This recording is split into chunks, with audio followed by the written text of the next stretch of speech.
다른 한 비유를 들으라. 한 집 주인이 포도원을 만들어 산 울타리로 두르고 거기에 즙자는 틀을 만들고 망대를 짓고 농부들에게 세로 주고 타국에 갔더니 열매 거둘 때가 가까움에 그 열매를 받으려고 자기 종들을 농부들에게 보내니 농부들이 종들을 잡아 하나는 심히 때리고 하나는 죽이고 하나는 돌로 쳤거늘 다시 다른 종들을 처음보다 많이 보내니 그들에게도 그렇게 하였는지라. 후에 자기 아들을 보내며 이르되 그들이 내 아들은 존대하리라 하였더니 농부들이 그 아들을 보고 서로 말하되 이는 상속자니 자 죽이고 그의 유산을 차지하자 하고 이에 잡아 포도원 밖에 내쫓아 죽였느니라. 그러면 포도원 주인이 올 때 그 농부들을 어떻게 하겠느냐? 그 악한 자들을 진멸하고 포도원은 제때 열매를 바칠 만한 다른 농부들에게 새로 줄지니이다. 너희가 성경에 건축자들이 버린 돌이 모퉁이의 머릿돌이 되었나니 이것은 주로 말미암아 된 것이요 우리 눈에 기이하도다 함을 읽어본 일이 없느냐? 그러므로 내가 너희에게 이르노니 하나님의 나라를 너희는 빼앗기고 그 나라의 열매 맺는 백성이 받으리라. 이 돌 위에 떨어지는 자는 깨지겠고 이 돌이 사람 위에 떨어지면 그를 가루로 만들어 흩으리라. 대제사장들과 바리새인들이 예수의 비유를 듣고 자기들을 가리켜 말씀하심인 줄을 알고 잡고자 하나 무리를 무서워하니 이는 그들이 예수를 선지자로 알미었더라. 오늘 말씀은 사명망각과 욕망의 끝이라는 제목으로 말씀을 전하겠습니다. 오늘 보통 성경에 이렇게 표제가 되거나 이렇게 주제가 붙을 때 여기에는 포도 농부의 비유라고 되어져 있지만 사실 그렇게 하면 바른 이해가 부족합니다. 포도원 주인의 비유가 맞습니다. 왜냐하면 포도원 농부가 돼버리면 농부 중심의 해석이 되어지고 처음에 하나님 나라는 포도원을 만들고 세를 준 주인과 같다 이렇게 시작하기 때문에 포도원 주인의 비유가 맞습니다. 오늘 한 사람이 포도원을 만들었는데 거기에 사람들에게 세를 주고 멀리 타국에 갔습니다. 그리고 이제 농사를 다 거둘 것을 거두고 나서 세를 받을 때가 되어서 종을 보냈습니다. 그런데 그 종을 때리고 보냈죠. 그랬더니 또 다른 종을 보냈는데 또 똑같이 합니다. 그래서 이제 마지막에 주인이 내 아들은 존대하겠지라고 해서 아들을 보냈더니 이 아들을 때려 죽였습니다. 그리고 이 농부들이 하는 생각이 뭐냐면 그가 상속자니 그를 죽이면 이것이 영원히 우리 것이 될 것이다 이렇게 생각했다는 것이죠. 바로 그때 주인이 와서 그들을 진멸하고 내쫓고 다른 사람에게 세를 준다라는 이야기로 예수님 말씀합니다. 그러니까 이 말씀을 듣고서 이 바리새인들과 대제사장들이 자기들에 대한 이야기를 알고 변화가 된 게 아니라 오히려 예수를 죽일 방도만 더 세웠다라는 이야기가 오늘 본문의 비유와 그 뒤에 이야기가 되겠습니다.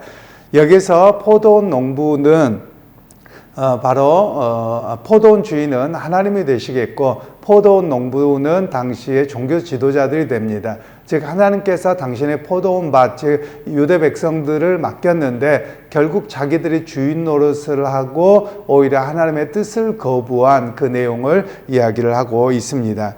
결국은 욕망의 눈이 멀어서 자기들의 종교적인 기득권을 가지고 자기들 중심으로 행하려고 했던 그런 모습이었음을 이야기를 하고 있습니다. 이 말씀은 굉장히 오늘 우리 목회자들에게 또는 장로들에게 굉장히 중요한 말씀입니다. 왜냐하면 우리가 일부 대형 교회들을 보면 목사나 장로들에 의해서 우리가 겉으로 보기에는 목사들밖에 안 보입니다. 그러나 그 뒤에는 장로들도 똑같이 하고 있는 모습이거든요.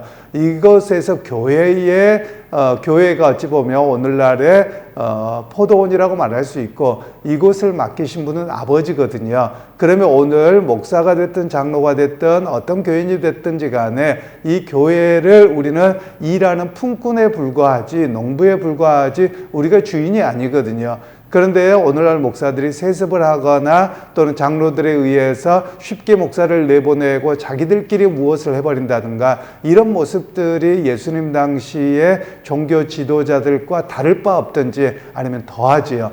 그래서 이 종교적인 기득권을 계속 이어가고자 하는 그런 모습들이 오늘 한국교회에 너무도 많이 연출되고 있습니다.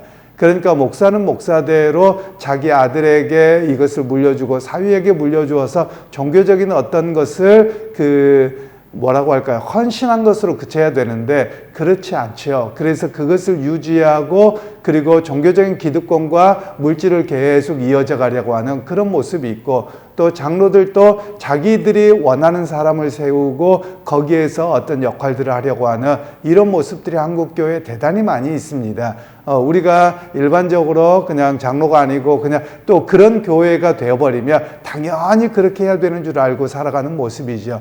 바로 주님께서는 그런 모습들을 굉장히 나무라신 겁니다. 우리만 그랬던 게 아니라 이 당시에 예수님 당시에 종교 지도자들, 대제사장들과 사두개인과 바리새인들은 여태까지 이렇게 왔던 것이죠.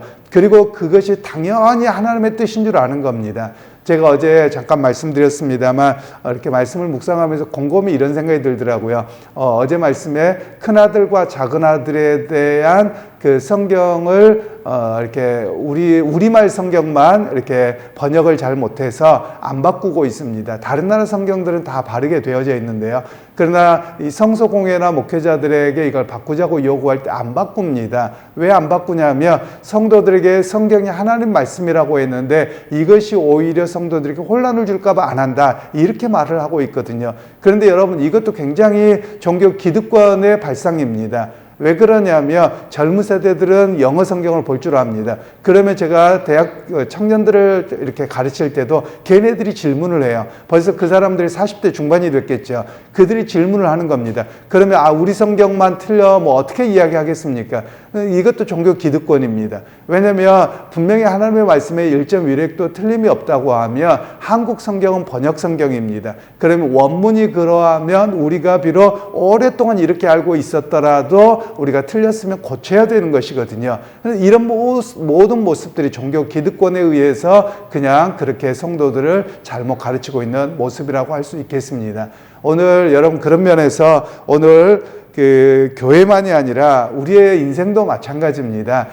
당연히 내 것인 줄 알고 착각하고 살아갑니다. 우리 각자에게 적용하자면 내 인생, 내 시간, 내 물질, 내 가족, 또 내가 살아가는 모든 것이 다 내 것인 줄 착각하는 겁니다.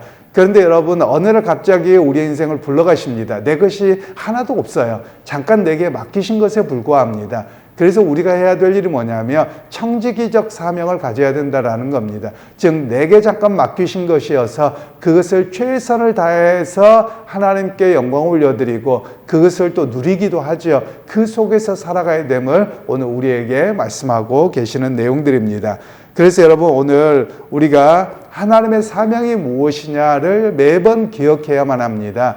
그렇지 않으면 오늘 이 종교 지도자, 교회만 그래가 아니에요. 교회만 그러고 종교 지도자들만 그랬어가 아니라 내 삶도 마찬가지거든요. 내가 주인이고 내가 뭐든지 하고 다 내가 주인 노릇을 하고 있는 것이죠. 그런데 주님께서 불러가셨을 때 과연 내 것인 줄 알았는데 다 주는 것이라는 것을 그때서야 깨닫겠느냐, 아니면 영원히 버림받겠느냐, 아니면 여기 자리에서부터 회개하고 주님 앞에 온전한 사명으로 살아가겠느냐, 이런 이야기로 우리에게 말씀을 하고 있습니다.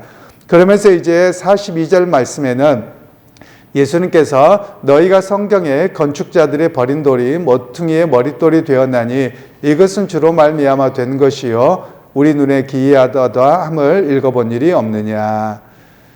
농부들이 죽여 버렸는데 그 아들이 건축자의 모퉁이돌이 되었다라는 것을 이야기합니다. 그래서 이사야 말씀을 인용하면서 하시는 말씀이 예수님을 곧 죽일 텐데 죽여서 버렸죠. 그런데 그분이 교회의 주춧돌이 될 것이다, 이런 이야기를 합니다. 우리가 모퉁이돌이라는 말은 우리가 교회에 이렇게 머릿돌에서 몇 월 며칠 이걸 이야기하는 것은 아니고요. 건물을 세울 때 기둥을 세우지요. 그래서 기둥이 가장 중요하지 않습니까? 그래서 이 땅을 파고 건물을 세울 때 기둥들을 세웁니다. 그럼 그 기둥 중에 주춧돌은 땅 속에 이렇게 들어가지요. 바로 그것을 주춧돌이라고 합니다. 모퉁이돌, 주춧돌이라고 합니다. 그래서 거기가 바로 기초가 튼튼하게 바른 돌이 있어야지 건물이 서게 되는 것이거든요. 바로 그처럼 예수님께서는 이전의 교회는 다 쓸어버리겠다는 말씀이에요. 그럼 이전의 교회가 뭐냐면 유대 공동체가 교회입니다. 그래서 유대인들 전체가 교회라는 개념 속에 있었는데 물론 그들은 또 회당이 있었습니다만 주님께서는 그건 아니고 이제 나로 하여금 세워지는 교회를 이야기합니다. 그래서 예수님을 기초로 하고 교회가 세워져야 된다라는 이야기를 우리에게 말씀하고 있습니다. 오늘 이 말씀을 우리에게 적용하면 이렇습니다. 교회의 기초가 누구냐? 끊임없이 생각해야만 합니다. 교회의 기초는 예수 그리스도십니다. 물론 어떤 분이 개척자들이 있겠죠. 개척자들은 주님께서 주신 사명을 따라서 개척한 것으로 끝나는 겁니다. 사도 바울이 그렇게 하지 않았습니까?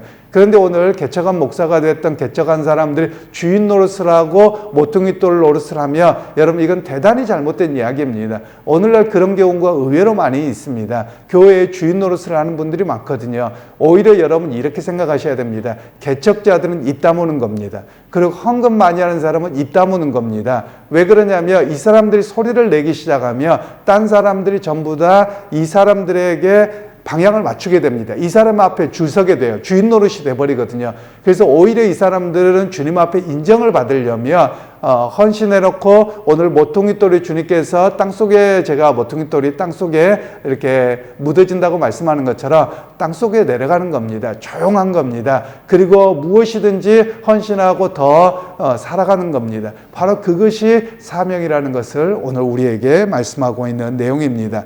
그래서 오늘 또 43절은 이렇게 말씀합니다. 내가 너희에게 이르노니 하나님의 나라를 너희는 빼앗기고 그 나라에 열매 맺는 백성이 받으리라.